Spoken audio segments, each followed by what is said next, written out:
fútbol más telefonía fija ilimitada. Todo desde $21 más impuestos. ¡Wow! Y ya estamos participando por viajes a los partidos de Ecuador en la Copa en Estados Unidos. Contrata tu plan de internet con Claro llamando al 505,000 y participa por viajes y televisores.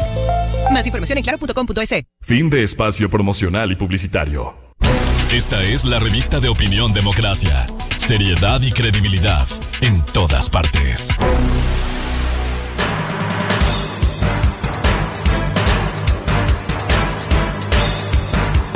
Ocho, 11 minutos en el territorio continental ecuatoriano, buscando la verdad y abogando por la unidad nacional en pro de la paz y la seguridad en el Ecuador. Queremos dar la bienvenida en estudios de la revista de Opinión Democracia a la doctora Solanda Goyes, vocal del Consejo Nacional de la Judicatura, órgano administrativo y disciplinario que debe cumplir siempre una tarea muy importante. Así se creó la figura como el órgano administrativo y disciplinario.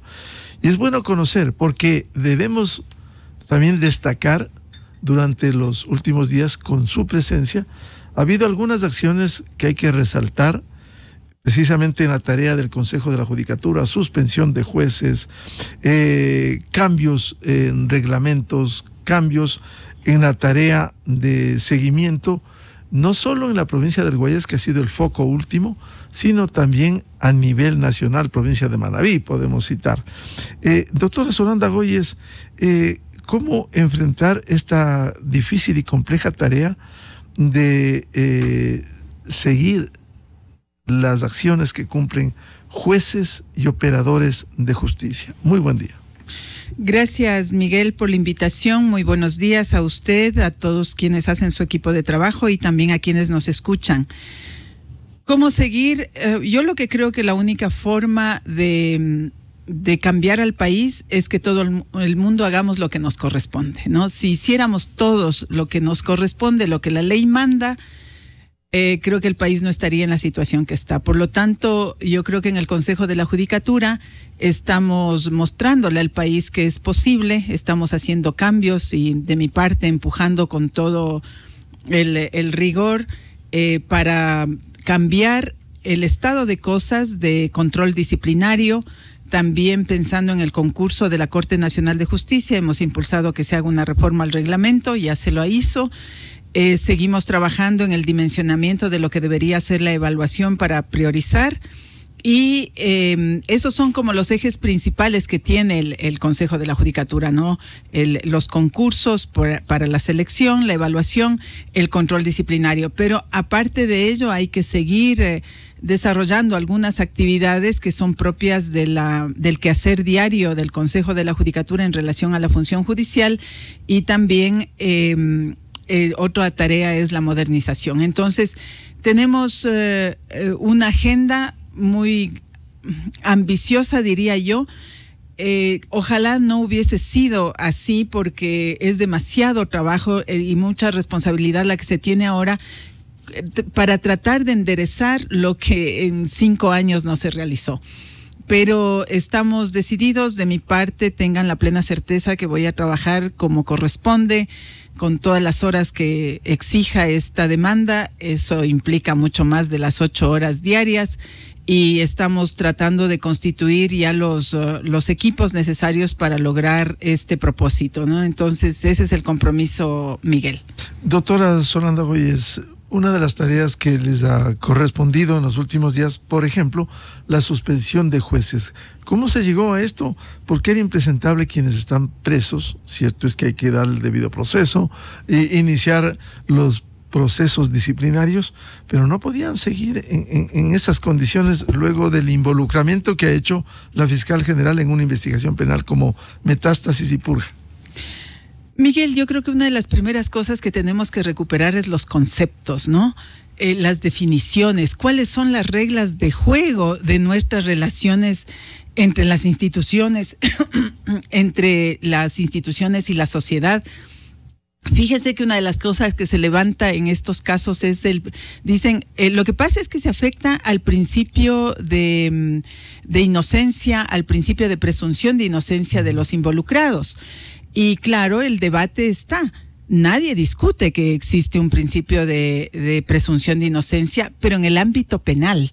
Entonces, los operadores de justicia o los funcionarios que están procesados penalmente o cualquier ciudadano que está procesado penalmente tiene derecho a la presunción de inocencia.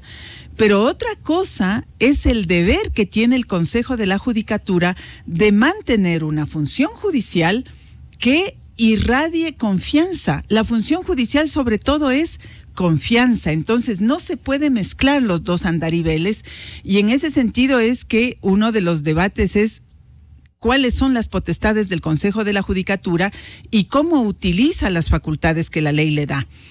En ese sentido, ¿qué es lo que el Código Orgánico de la Función Judicial dice?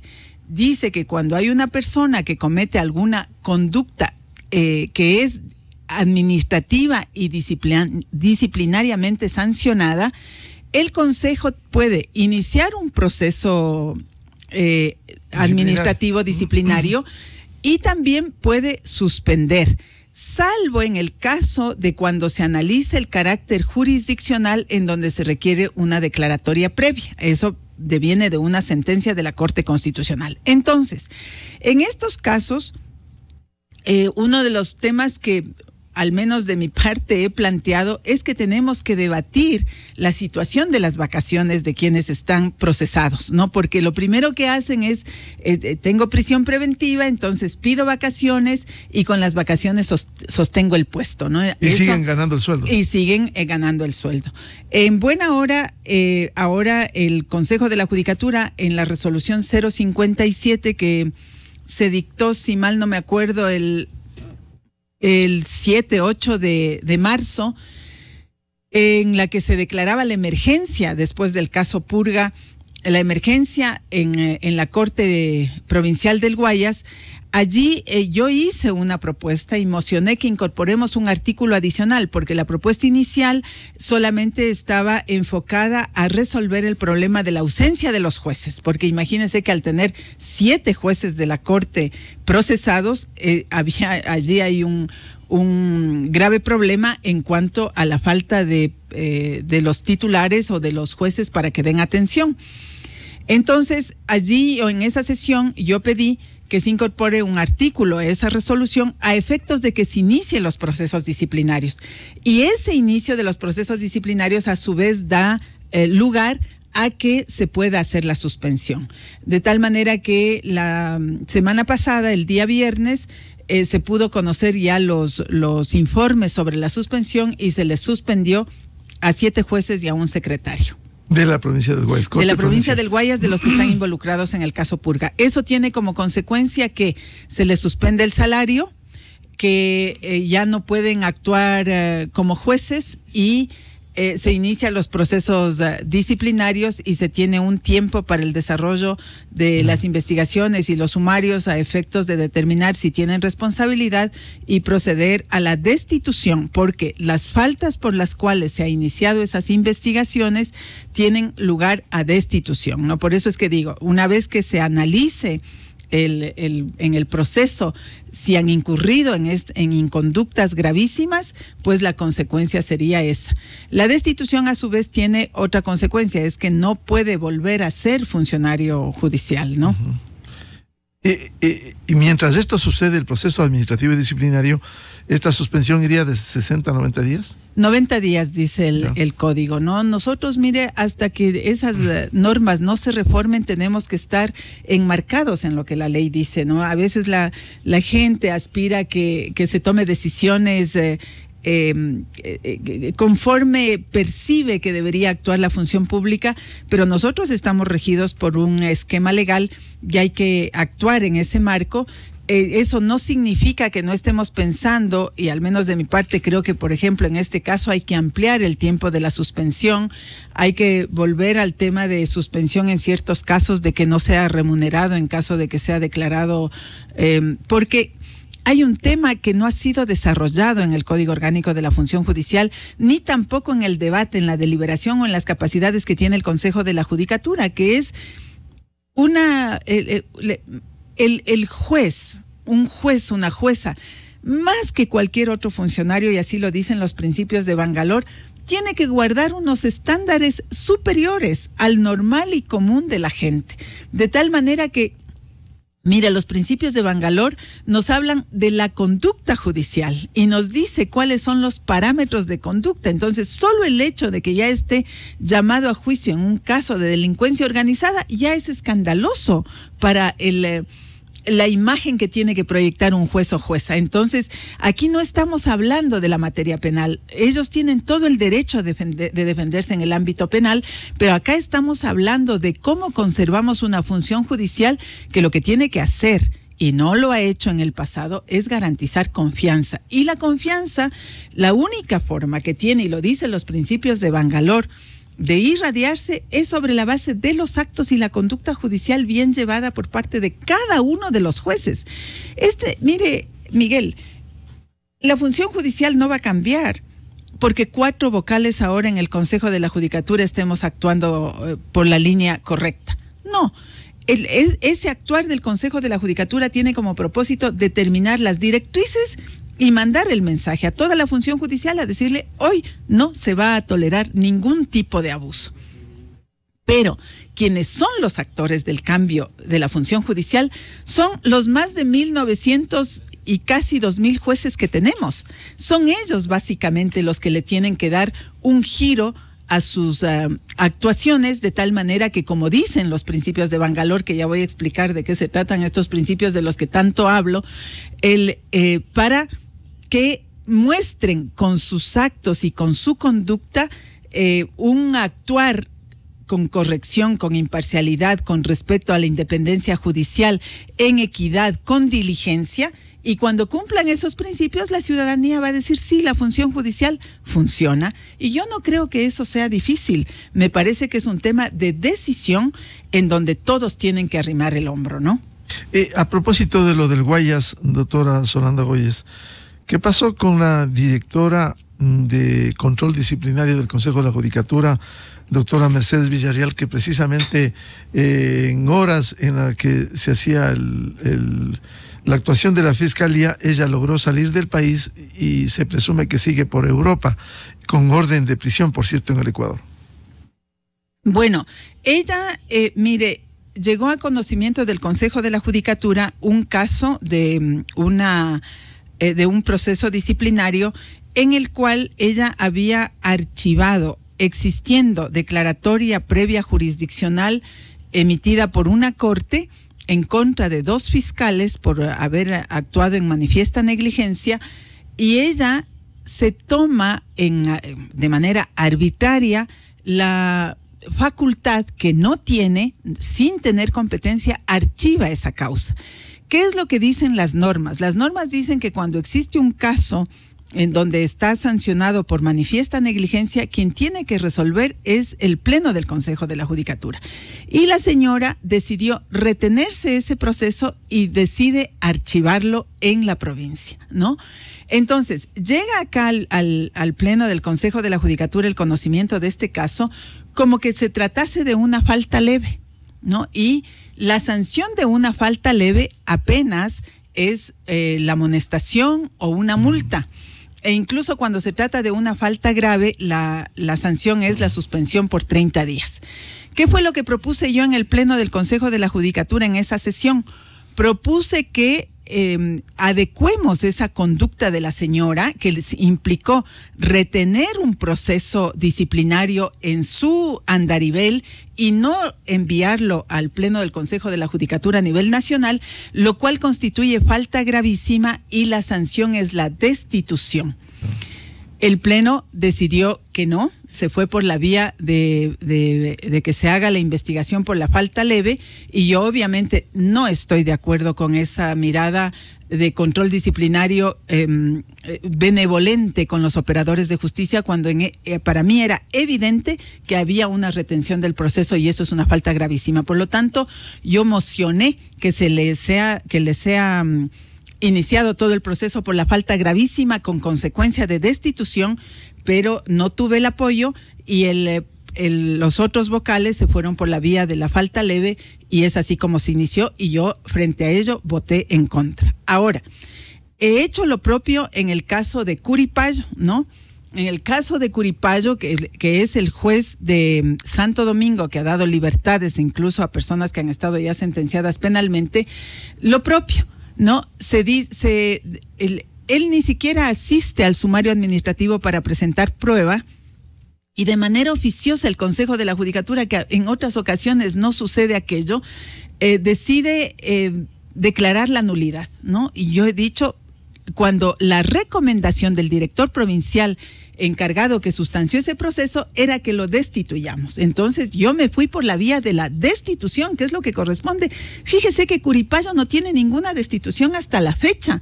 El señor ha tenido más de 30 procesos disciplinarios. Y siempre fue perdonado. Y siempre fue perdonado, y ahora otra vez se declara la nulidad en este caso. Entonces yo no puedo estar de acuerdo con aquello. Yo no estoy de acuerdo con la forma como control disciplinario ha sido manejado en el pasado, y lo he dicho, y las sesiones son públicas, que hay que transformar aquello. ¿Qué es lo que he logrado con esto? Que se disponga, que se hagan directrices para modificar la forma de actuar y de valorar los hechos para la adecuación de las conductas en las provincias, ¿no? Porque gran parte de estos procesos provienen de las provincias, y cuando ya llega al pleno del Consejo de la Judicatura ya tienen una conducción desde las provincias, en donde siempre en los casos graves son adecuados a conductas leves y graves, a lo mucho, ¿no? Y en cambio, en casos en donde se ve que no hay mucha importancia, es allí donde se vuelven severos. Entonces, es esa cultura que tenemos que transformar en control disciplinario, y al haber puntualizado y haber mocionado en estas 2 sesiones y en otras más en las que he participado para control disciplinario, pues el Consejo de la Judicatura creo que está tomando ya en este minuto la conducción hacia ese objetivo. De hecho, yo he conversado con la Subdirectora Nacional de Control Disciplinario y le he pedido, y estoy haciendo una propuesta por escrito, en el sentido de que se tiene que transformar los lineamientos de conducta en control disciplinario a nivel nacional. Y mientras tanto, doctora Solonda Goyes, ¿qué pasa con el juez Curipayo, que tan cuestionado por sus fallos? Recordamos lo que desde hace tanto tiempo venía repitiendo contra este juez, Fernando Villavicencio. ¿Qué pasa finalmente? ¿Está procesado, está preso, pero su función? Mire, él renunció, fíjese que está fuera de la función por renuncia, pero no está fuera de la función por destitución. ¿Qué implica esto? La destitución lo que hace es que un operador de justicia destituida no pueda volver a ocupar el cargo jamás en la función judicial. Por lo tanto, nosotros en esos casos tenemos que ser severos. Esa es mi posición, tenemos que ser rigurosos. Y el señor hasta ahora, digamos que si estuviera libre, ¿no? Ahorita está con prisión preventiva, pero en el supuesto de que estuviera libre, él pudiera presentarse a cualquier concurso llamado por la función judicial, porque no ha sido destituido. Entonces, ve ahí usted la importancia de la posición que yo he sostenido en el pleno del Consejo de la Judicatura, y lo propio con la señora Villagómez, ¿no? Porque la señora Villagómez igualmente hasta ahora no ha sido destituida. Y ¿Villagómez o Villarreal? Villarreal, perdón, ya. Villarreal, me confundí. La señora Villarreal hasta ahora no ha sido destituida. ¿Y a dónde tenemos que caminar? Si han tenido esas inconductas gravísimas, lo que corresponde es que lleguemos a una destitución, obviamente garantizando el debido proceso, la investigación debida, pero lo que a mí me preocupa y lo que yo creo que hay que modificarlo totalmente, es que las direcciones provinciales, que ya tienen un personal allí que viene del pasado, están acostumbrados a actuar de tal manera de que no les tocamos, no ponemos recomendaciones de faltas gravísimas. Entonces, cuando nos llegan a nosotros, tenemos que hasta transformar, porque los procesos de investigación ya se hicieron por una falta diferente. Entonces, eso es lo que hay que modificar. Y en esta semana, no pasará de esta semana, que yo planteé la propuesta de cambio sobre control disciplinario a nivel nacional. Miguel, tome en cuenta que yo creo que estoy 15 o 16 días nada más en el Consejo de la Judicatura, entonces realmente es contra el tiempo, ¿no? Volando que se hace cada cosa. En el caso de Curipayo, al renunciar él, simplemente ¿El caso queda allí o se puede rever? No, la decisión? hay no. Ya esa renuncia está aceptada. El señor está fuera de la función judicial por esa razón, pero hay que revisar las faltas disciplinarias que ha cometido, ¿no? Y seguir los procesos, y en caso de que existan elementos, hay un tiempo prudente en el cual que establece la propia ley, en el que independientemente de que esté fuera de la función, nosotros, si no está prescrito en esos periodos, se puede sancionar todavía, ¿no? Entonces se puede sancionar. Sí, porque entonces, facilito, renuncia y listo. Sí, lo que habría que ver es qué procesos disciplinarios mantiene el señor, y claro, yo voy a estar vigilante de esos casos para que no nos vuelva a suceder lo que nos pasó en las semanas pasadas, ¿no? ¿Y qué pasa con el concurso de jueces nacionales? Esto es importante también, su reglamento y su proceso. A ver, el reglamento fue emitido por el Pleno del Consejo de la Judicatura antes de que se incorpore el doctor Mer Benavides y quien les habla. Tanto el doctor Mer Benavides, que fue ya posesionado por la Asamblea Nacional y proveniente de la terna de la Defensoría Pública, en su acto de posesión hizo mención a que era necesario modificar el reglamento, aspecto que yo también lo había venido sosteniendo, ¿no? Entonces, allí hubo la receptividad por parte del presidente Álvaro Román y definió que hagamos una reforma al reglamento. Pero también en buena hora él aceptó lo que yo había propuesto, que es que hagamos un debate. A mi manera de ver, las decisiones más legítimas que puede tomar una institución es cuando debate las posturas, ¿no? Porque uno además ahí se nutre y se alimenta del conocimiento de la diversidad de actores que pueden haber.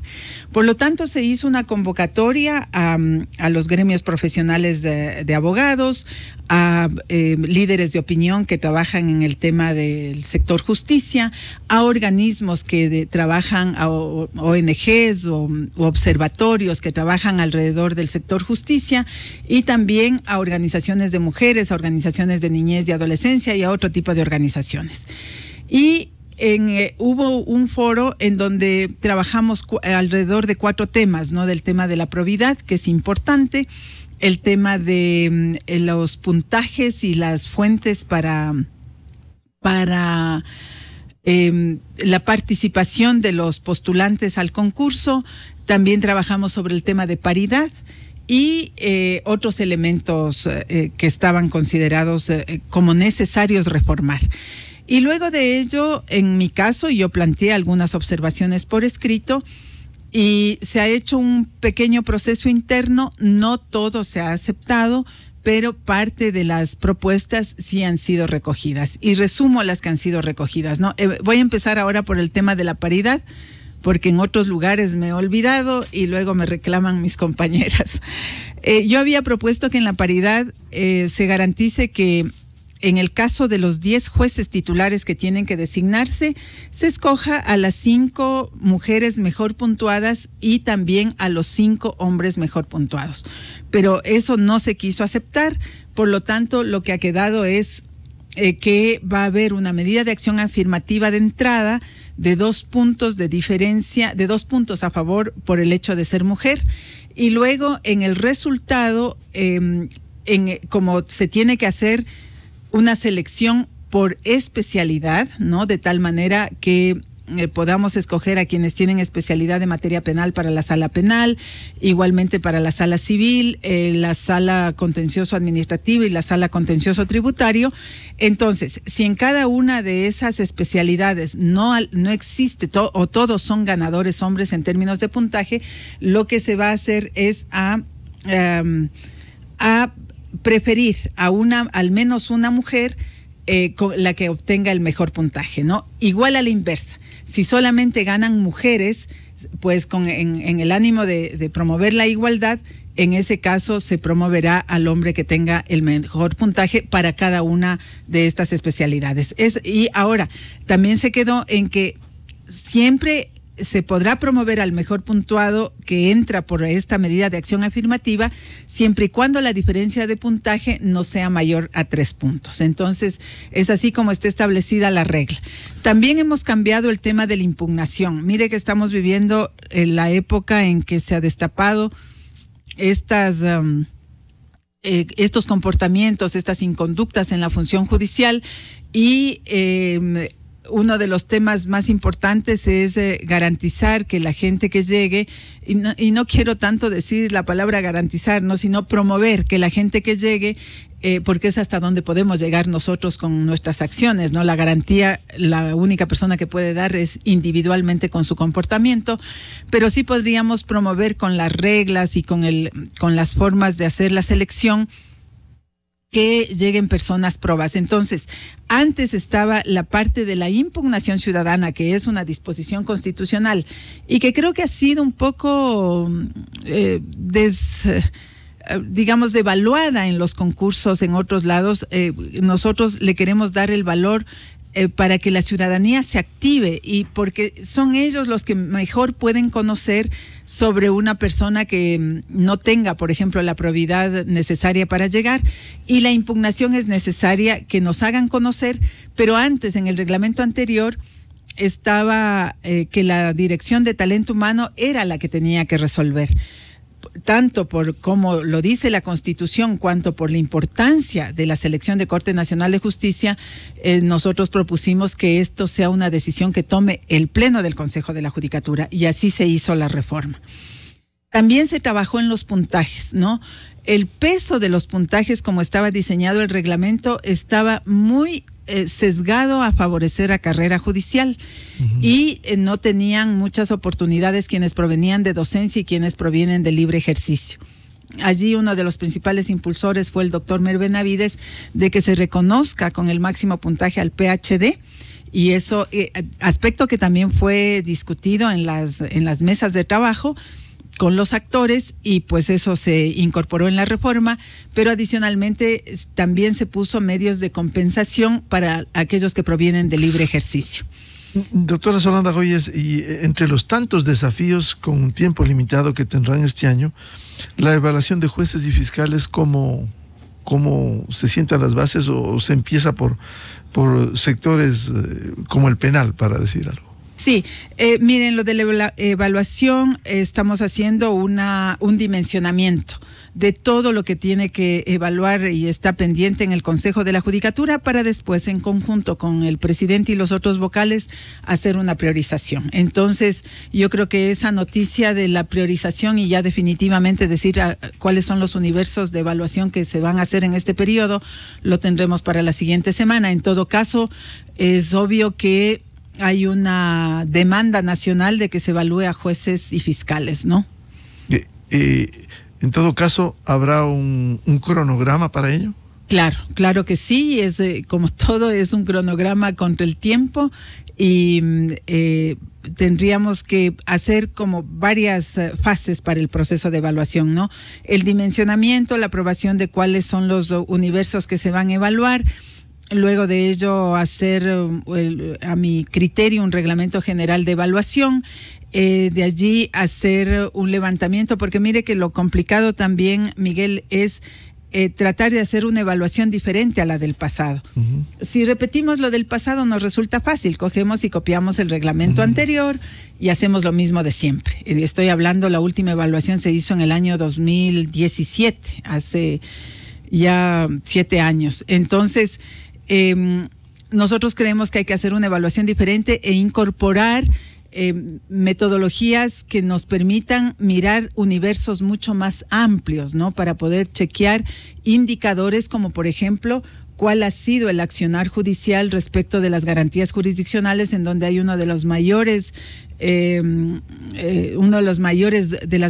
dudas y quejas sobre el abuso de garantías, ¿no? Entonces, eso nosotros estamos todavía haciendo los análisis, porque hay que chequear cómo se puede, con minería de datos, con Big Data, con el uso de tecnologías, poder trabajar en universos más generales utilizando la información que se tiene en el SATGE, que es el Sistema Automático de Trámite Judicial del Ecuador, y que es la que nos provee la información. Entonces, todo aquello implica unas semanas de estar chequeando para ir estableciendo los indicadores. También yo creo que hay que trabajar con los actores, ¿no? Al menos de mi parte siempre van a mirar esa apertura.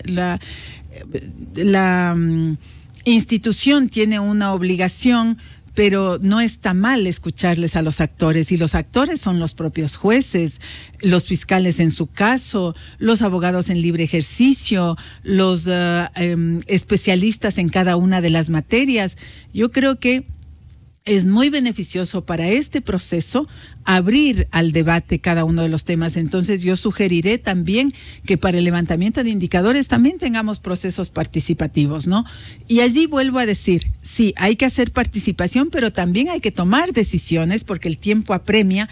Por lo tanto, tenemos que ser muy eficientes en cada cosa. Eso no implica que no se deje de ser democrático, pero también hay que ir llevando las cosas de tal manera que la agenda nos permita cumplir el objetivo final, que es entregarle la evaluación al país, ¿no? Muchas gracias a la doctora Solanda Güelles, vocal del Consejo Nacional de la Judicatura. Siga adelante en una tarea, Miguel, en la que el país espera resultados. Sabemos los tiempos difíciles, el momento del país, pero hay espacio para seguir trabajando positivamente. Así es, sí, así lo haremos, Miguel, al menos de mi parte todo el compromiso. Muchas gracias. 8:41, vamos a una pausa publicitaria y volvemos para hablar sobre la incidencia del fenómeno del niño, el advenimiento del fenómeno de la niña y las altas temperaturas en el país. Desde 1984 con Gonzalo Rosero, la revista de opinión Democracia. Siempre líderes, siempre confiables. Enseguida regresa Miguel Rivadeneira a la búsqueda de la verdad. Inicio de espacio promocional y publicitario. Hola, soy el Chito Vera. Cuando se trata de tuberías, como Vesbo, solo Vesbo, fabricadas para superar las pruebas más exigentes, son las mejores. Por eso, no te confundas. Cuando se trata de tuberías y accesorios, pega en el blanco. Exige siempre Vesbo, la fuerza de la termofusión. Tuberías y accesorios Vesbo, la fuerza de la termofusión. Busca más en nuestras redes sociales. Distribuye para todo el Ecuador Fabián Pintado. Súbete ya al nivel más pro con el nuevo Chery Tiggo 7 Pro híbrido. Solo este mes con 12% de IVA y beneficios exclusivos. Y además, con tu compra participas en el sorteo de una Rizzo 5 Pro.